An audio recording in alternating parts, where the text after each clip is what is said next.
സുഭാഷിതം. ഇന്നത്തെ സുഭാഷിതം തയ്യാറാക്കി അവതരിപ്പിക്കുന്നത് മീര പുഷ്പരാജൻ.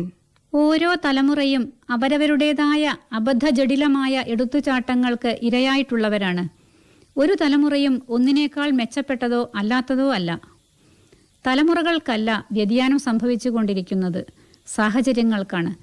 ഒരുപക്ഷെ ഇന്നത്തെ സാഹചര്യങ്ങളും ജീവിത സൗകര്യങ്ങളും അന്നുണ്ടായിരുന്നെങ്കിൽ ആ തലമുറയും ഇതുപോലെ തന്നെ ആയിരുന്നേനെ. ദിനംപ്രതി എന്നോണം നമുക്കു ചുറ്റും ആത്മഹത്യകളും ആത്മഹത്യാശ്രമങ്ങളും നടമാടുന്നു. ഒക്കെയും യുവതലമുറയിൽപ്പെട്ടവർ. ഒരു പ്രതിസന്ധിയെ മുൻപിൽ കാണുമ്പോഴേക്കും തളർന്നു പോകുന്ന പുതിയ തലമുറയ്ക്കു വേണ്ടി നമുക്ക് എന്തു ചെയ്യാൻ കഴിയുമെന്ന് ചിന്തിക്കേണ്ടിയിരിക്കുന്നു.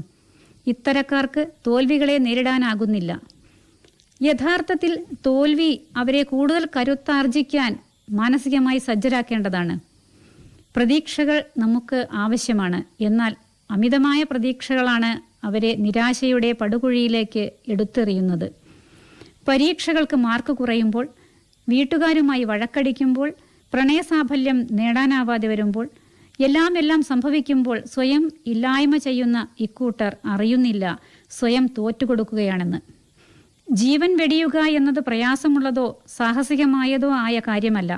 എന്നാൽ പ്രതിസന്ധികളെ മറികടന്ന് ജീവിക്കുക എന്നതാണ് പ്രയാസമേറിയതും സാഹസികവുമായ കാര്യം.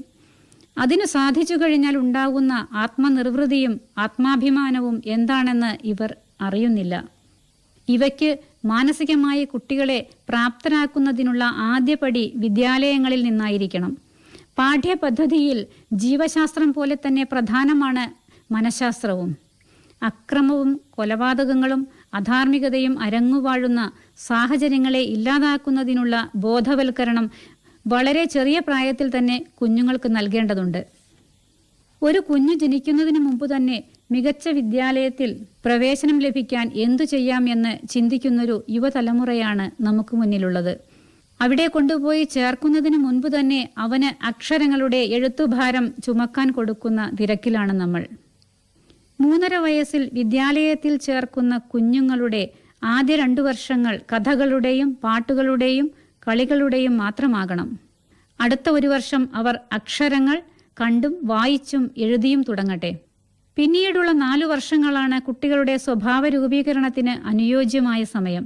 6 മുതൽ 12 വയസ്സുവരെയുള്ള പ്രായത്തിൽ അവർ കാണുന്നതും കേൾക്കുന്നതും അറിയുന്നതുമായ കാര്യങ്ങൾ മനസ്സിൽ നിന്ന് ഒരിക്കലും മാഞ്ഞു പോകാതെ കിടക്കുമെന്നത് നമുക്ക് തന്നെ ആത്മപരിശോധന നടത്തിയാൽ മനസ്സിലാക്കാവുന്നതേയുള്ളൂ. പഠനത്തോടൊപ്പം കുട്ടികളുടെ മനസ്സിലേക്ക് സ്നേഹത്തിൻ്റെയും സാഹോദര്യത്തിൻ്റെയും കാരുണ്യത്തിൻ്റെയും തേൻതുള്ളികൾ ഇറ്റിച്ചു കൊടുക്കേണ്ടത് ഈ കാലയളവിലാണ്. ഇവിടം മുതൽ മനഃശാസ്ത്രപരമായ സമീപനമാണ് കുട്ടികളോട് വേണ്ടത്. നന്മകൾ ഉൾക്കൊള്ളുവാനും തിന്മകളെ തിരസ്കരിക്കുവാനും ഒരാൾ സ്വയം പ്രാപ്തനാകുന്നത് എപ്പോഴാണോ അപ്പോൾ അയാൾ ഒരു ഉത്തമ വ്യക്തിയാകുന്നു. ഉപദേശങ്ങളെ വെറുക്കുന്നവരാണ് കൗമാരപ്രായത്തിലുള്ള കുട്ടികൾ. അവരെ സംബന്ധിച്ച് മുതിർന്നവരാണെന്ന ധാരണയാണ് അവർക്ക്. അതിനെ നിഷേധിക്കാതെ അവരെ നമ്മുടെ തോളോടൊപ്പം ചേർത്തു നിർത്തുകയാണെങ്കിൽ അംഗീകരിക്കപ്പെട്ടതായി അവർ മനസ്സിലാക്കുന്നു.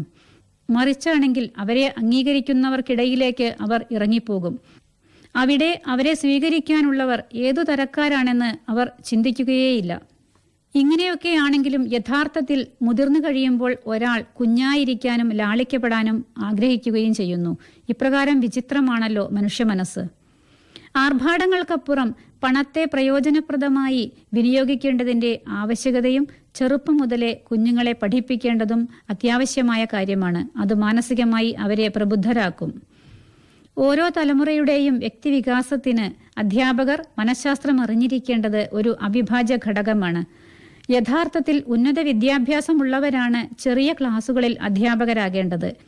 അക്ഷരാർത്ഥത്തിൽ മാത്രമല്ല, പ്രാവർത്തിക തലത്തിലും അധ്യാപകർ മികച്ച വഴിവിളക്കുകളാകട്ടെ. ഇന്നത്തെ സുഭാഷിതം തയ്യാറാക്കി അവതരിപ്പിച്ചത് മീര പുഷ്പരാജൻ. Phone number